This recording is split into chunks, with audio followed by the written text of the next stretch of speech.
কত বড় কাতল মাছ দেখছিস? আমি জীবনে কোনোদিন এত বড় কাতল মাছ কাটি নাই, কিন্তু আমার তো দাও নাই, দাও তো ঠাম্মির বাড়িতে।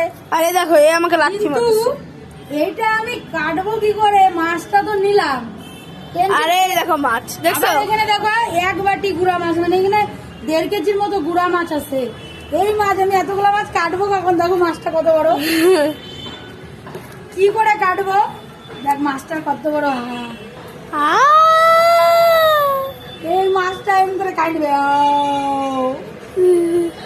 তো চলো বন্ধুরা, আজকে মাছ কি করে কাটবো, আজকে মাছ নিয়ে যে কি কাণ্ড কীর্তি হবে ভগবান জানে। এত বড় মাছ, কাতল মাছ কি করে কাটবো আমি জানি না, দেখা যাক কি হয় এই মাছ কাটতে। তো আমার মা পাগল হয়ে গেছে মাছ কাটতে কাটতে, আর আমি মাছ বলতে চলো পাগল হয়ে গেছি। আরে চলো আমার সোনা আরে ছেলে, দেখো দেখো দেখো বাবা, তুমি এটা কি করবে? এটা কাটবা? এটা তুমি কাটি দিও। এই মাছটা আমার ছেলে কাটবে আজকে, না বাবা?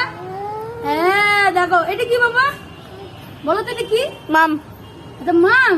তুমি খাবার না খাও, ঠিক আছে। আমার ছেলে কিন্তু মাছ খাওয়ার ভীষণ পোকা, শুধু মাছ খেতে ভীষণ ভালোবাসে, মাংস খায় না, মাছ আর ডিম। যাই হোক, এই মাছ কাটতে আজকে বহুত ঝামেলা হবে আমি জানি।